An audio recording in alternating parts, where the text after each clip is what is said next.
When was the last time you woke up and felt excited, truly excited for the day ahead? Not because of a big event, not because someone was visiting, but simply because the morning had arrived and you were still here to greet it? If it's been a while, I understand. And if that feeling has quietly faded behind long days and stiffer joints, you're not alone. I want to tell you a little story about a woman named Dorothy. She's 79, a widow, lives in a quiet town in Indiana, and every morning she opens her curtains and whispers, "Thank you," before her feet even touch the floor. Not because her life is perfect. Her knees ache. Her husband passed 7 years ago. Her kids are grown and scattered across 3 states. But Dorothy, she's radiant, not loud or showy, just full of something warm, contentment, joy, light. I once asked her, "How do you stay so happy?" She chuckled. "Happiness at my age isn't an accident. It's a habit, a practice, a decision I make every single day." That answer stayed with me. Because here's the truth that no one tells you when you turn 70. Your joy doesn't disappear with age, but it does need a little more care, a little more intention. In the next few minutes, you'll discover 4 simple daily practices that women like Dorothy do, quiet habits that keep their hearts full, their minds sharp, and their days meaningful. And none of them require more than a few minutes. No extreme diets, no expensive gadgets, just tiny shifts that can brighten an entire week. If you're over 70, especially if you're a woman who spent a lifetime caring for others, I made this video for you. Because sometimes, after years of giving, we forget how to give back to ourselves. But it's not too late. So please stay with me through to the very end. Because the 4th habit is the one most women ignore. Yet it might be the key to feeling not just happy, but whole, every single day. And if this speaks to you, type 1 in the comments. If not, I welcome your honesty. Share what's missing so I can do better for you. Now let's begin, because joy isn't something we wait for. It's something we choose, moment by moment, even in our 70s. Number 1. She begins with a Sunday ritual. Not coffee, not pills, but light. Dorothy once told me something that felt so simple, I nearly missed its magic. She said, "Before I eat, before I shower, I sit by the window for 12 minutes. I let the morning light land on my face. That's how I remind my body it's time to live." We call it her sun ritual. And it's the first quiet habit happy women over 70 seem to share, even if they don't call it by name. Not everyone has Dorothy's wide porch or a sunroom, but what they do have is an understanding, intuitive, or learned that light is not just for seeing, it's for feeling. Most people think of sunlight as something you go into for gardening, walking, maybe hanging laundry. But for these women, it's something you receive. Like a warm cup in cold hands, a silent nudge from nature saying, "Wake up, you're still here." Here's the science of it. When early morning light enters your eyes, even through a window, it signals your brain to stop producing melatonin, the hormone that keeps you sleepy, and start increasing serotonin, which stabilizes mood and sharpens clarity. It resets your circadian rhythm, the internal clock that governs everything from digestion to energy to immune strength. And over time, consistent exposure to morning light reduces the risk of depression, regulates sleep, and even helps balance blood pressure. But beyond the biology, there's the feeling. One woman I spoke with, her name's Carol, 74, from Northern California, told She started sitting in her backyard for just 10 minutes every morning. She didn't scroll her phone. She didn't journal. She just watched the light change the color of her fence. "It makes me feel included," she said, "like the day is welcoming me back." There's a sacred kind of simplicity in that. For so many women over 70, mornings can feel heavy. The body is slower. The silence is louder. But by stepping into light before emails, before breakfast, before anybody else's needs, there's a small reclaiming of self, of presence. And here's what makes this habit so powerful. It requires nothing from you but stillness. You don't need a fancy yoga mat. You don't need a gym membership. You don't need youth or flexibility, or even perfect health. You just need a window, or a chair outside, or even a quiet kitchen table near the east-facing blinds. Start with 8 minutes. Build to 15. Let your tea steep while your cells soak in the sky. Feel your breath return to its own rhythm, not the rushed inhale of responsibility, but the slow, grounded inhale of being. Now, if you're thinking, well, I already get light when I walk the dog, that's wonderful. But what I'm talking about here is intentional exposure before you do anything else. It's the difference between catching a melody while cleaning and sitting down to listen to the whole song. There's also something deeply symbolic about choosing light first. In a world that tells older women to shrink, to quiet down, to slip into the background, this act says the opposite. It says, I still deserve to be seen, to be lit, to belong in this day. I dumb. 6 R. I still deserve to be seen. And if you're worried that it's too late to feel that spark again, please hear this. The body may age, but the soul still responds to warmth. Every single time. Start tomorrow. No pressure, no perfection. Just notice what changes when you let light be your first nourishment of the day. It might be small at first, a little less ache, a little more breath. But over time, this tiny ritual can become your anchor, your reawakening. And from that place of light, so many other things begin to grow. Let's move on, because the second habit is something most people overlook. Yet it may be the most powerful act of self-respect a woman can practice each morning. Number 2. She speaks to her body and listens back. You wouldn't ignore a friend who greeted you each morning, would you? And yet how often do we wake, glance in the mirror, and speak to ourselves only in silent criticism? The happiest women I've met in their 70s, they speak differently. Not just with words, but with presence, attention, and touch. There's a quiet ritual they all seem to share, whether they know it or not.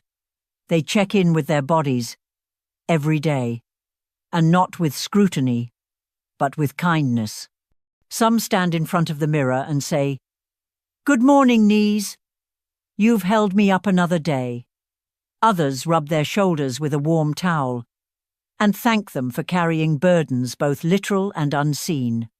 It might sound strange, but there's a kind of reverence in the way these women treat their aging bodies as partners, not problems. This is the second daily habit of joyful women over 70. They talk to their bodies, then they listen back. Let me tell you about Nancy. She's 76, a former music teacher with hands that once danced over piano keys but now ache with arthritis. Every morning, she plays one soft chord just onion her old upright Yamaha. She says it's her way of asking, "Are you still here with me?" Her fingers are slower now. The notes sometimes come out uneven, but she still plays. And that sound gentle and imperfect is her conversation with her body. See, it's not about denial. These women aren't pretending they're 35. They feel the creaks. They notice the sag. They wake with the same tightness in their hips, the same stiff hands. But they meet these sensations like you'd meet an old friend arriving on your doorstep. "Ah, there you are," they seem to say. "Tell me what you need today." There's a physiological reason this habit matters.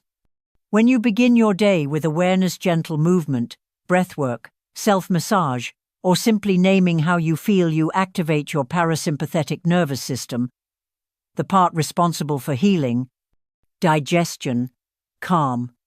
You also interrupt the cortisol surge that often follows stressful or rushed mornings.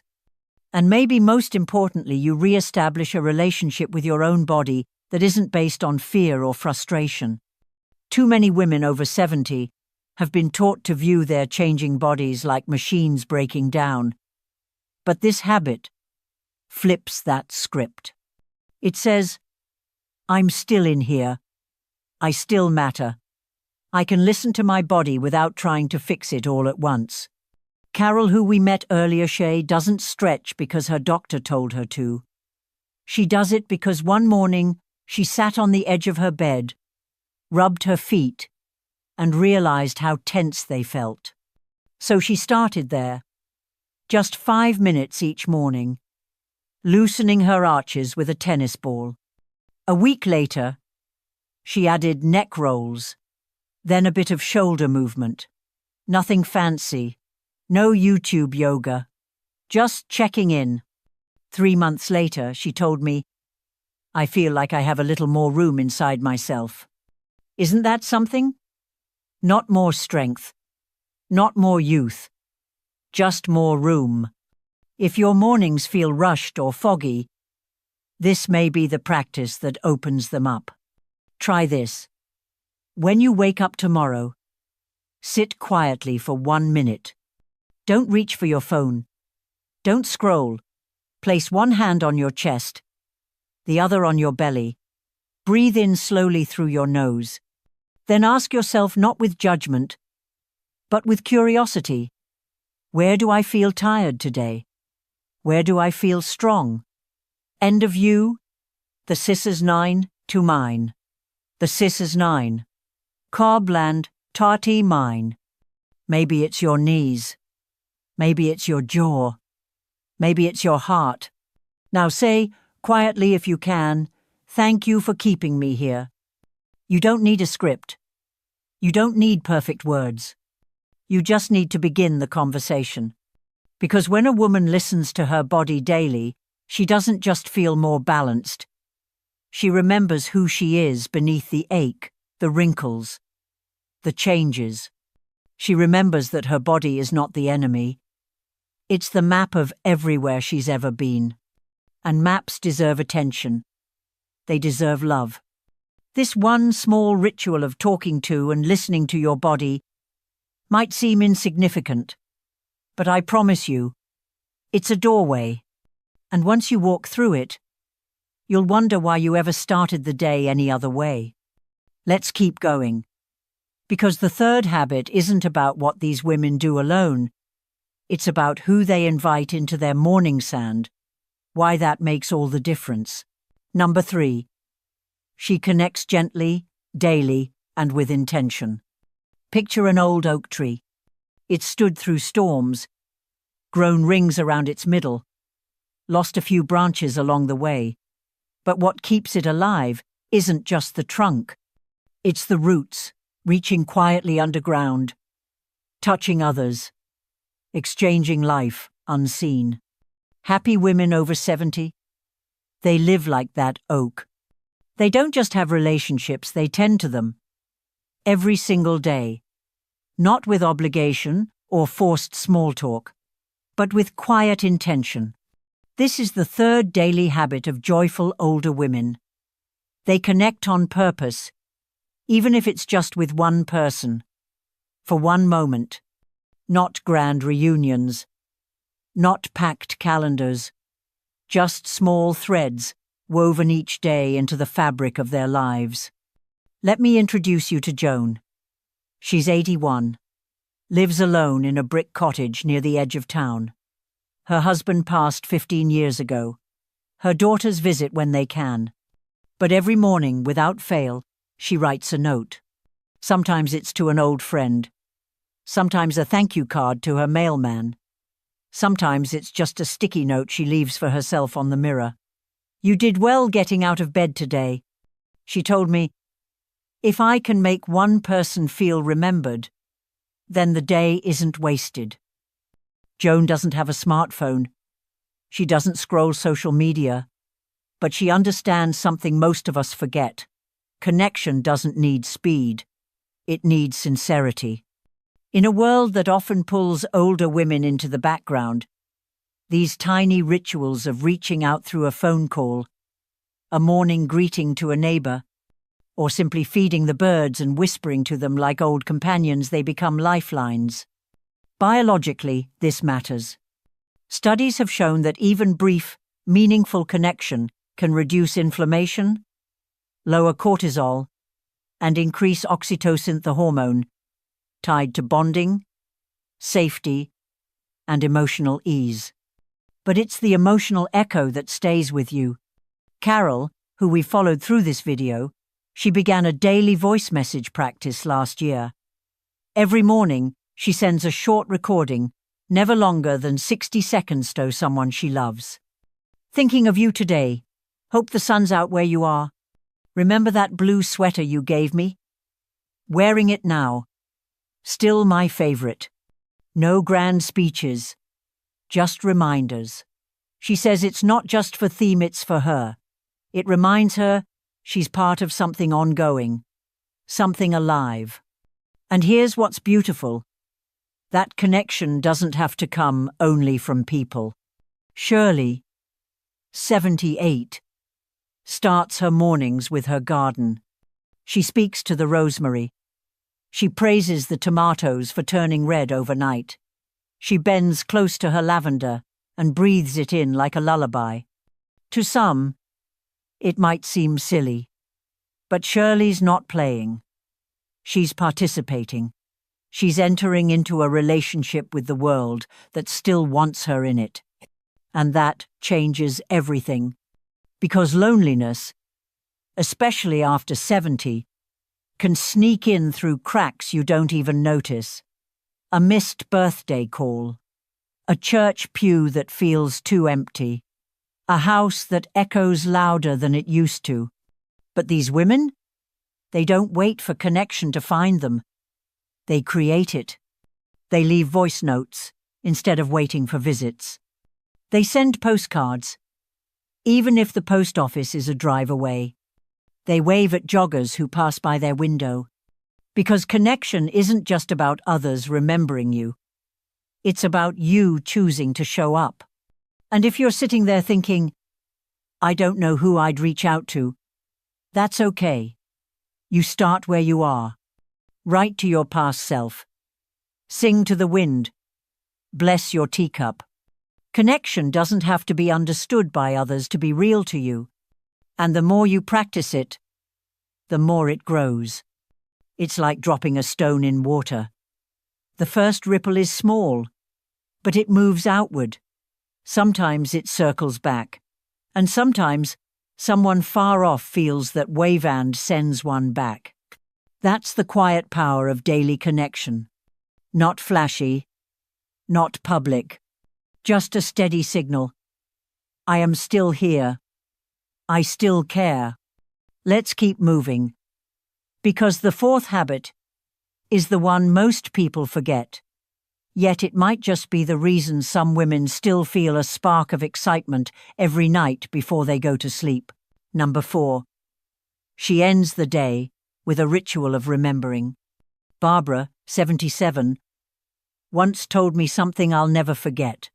She said, "The world doesn't tuck you in anymore when you get older, so you learn to tuck yourself in with tenderness."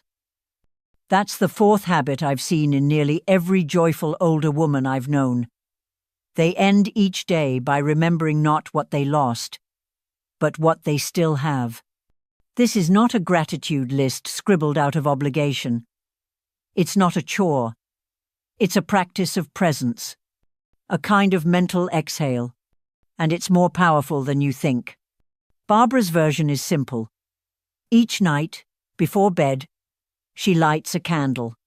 Not for ceremony, not for religion, just to mark a moment in time. She sits for 5 minutes. No phone, no television, no distractions. And she remembers something good from the day. Maybe the way her soup smelled.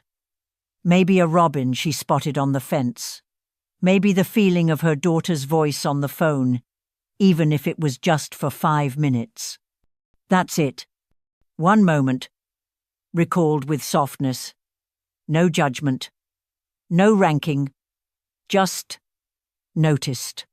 She told me, it helps me remember that this day did happen, that I was part of it, and that's enough. It's easy to forget how much this matters, because after 70 the days can blur. They get quieter. The routines get smaller. And sometimes you reach bedtime wondering, what did I even do today? But when a woman takes time to witness her own day, however simple, it roots her in something real. And the science supports this. Neurologically, when we recall a positive experience right before sleep, we reinforce the brain's pathways for optimism and resilience. It decreases stress hormones. It improves sleep quality. It even strengthens emotional memory, helping you wake up with more clarity the next day. But beyond that, it restores agency. Happy women in their 70s don't pretend their days are all full of joy. They're not. There are aches. There is grief. There are evenings when the silence feels heavy. But these women choose to close their days with a gesture of presence. Not passivity. Carolize, our garden-loving friend from Earlyersh, doesn't light a candle. She brushes her hair. Slowly. 20 strokes. She says it's how she combs the day out of her thoughts. Others might sip tea and replay one beautiful sound. They heard a laugh from a neighbor, the hum of wind through the trees. Shirley, the one with the lavender, she writes a one-line poem about her day, not for anyone else, just to see if she can catch a piece of it before it slips away. She read one to me once. It said, "The tomato plant bowed, and I bowed back. It took my breath away." Because that's what this habit really is. A bow to the day. A bow to yourself. A way of saying, I live today. Maybe quietly, maybe slowly, but I was here. If you don't already have an evening ritual, it's never too late to start. And it doesn't need to be grand. In fact, the simpler, the better. Light a candle. Touch your pillow and say thank you. Write down the name of one person you thought about. Or close your eyes and try to recall one scent, one taste, one color from the day. This isn't about toxic positivity. It's not about denying the hard parts. It's about balancing the weight. About saying, yes, there was pain, but also there was warmth. And when you do this night after night, something curious happens. The days stop blending together. You start to notice more beauty, because you know you'll be asked to remember it later. Your body begins to associate bedtime not with dread or boredom, but with softness. And slowly, the closing of the day becomes not an ending, but a return to yourself.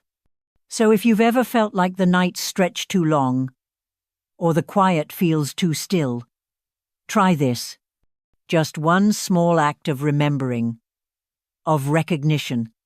You might find, like Barbara, that it's not about rewriting the day. It's about reclaiming it. And that can change everything. Stay with me now, because in the final part, I want to show you what all these habits add up to, and why your 70s might just be the beginning of your most grounded, joyful chapter yet. There's a certain kind of wisdom that doesn't shout. It doesn't wear a title. It doesn't come wrapped in applause. It's the kind that lives in quiet corners, in women like Dorothy, Joan, Carol, Barbara, women who've lived through loss, carried generations, adjusted to silence, and still somehow wake, with light in their eyes. If you've ever wondered what holds that kind of grace together, now you know. It's not magic. It's not a lucky personality trait. It's practice. 4 daily gestures. Facing the sun, listening to the body's whisper, reaching out, even gently, and remembering that you were here today. These aren't life hacks, they're lifelines. And maybe, as you've watched this video, a small voice inside you said, I used to do that, or I could start tomorrow. If so, please listen to that voice. It's not too late. It never was. You don't need to fix everything at once. You don't need to pretend you're not tired. You only need to choose one small, steady act of courage. Let it guide you home to yourself. Because here's the truth. Your presence matters. To your family, to your friends, to your garden, to the birds outside your window, to this very world. And perhaps most importantly to you. So tonight, before bed, I invite you to try one thing. Light a small candle, or place your hand on your heart, and say, quietly, today, I was here. Let that be enough. And if this message stirred something in you, I invite you to stay connected.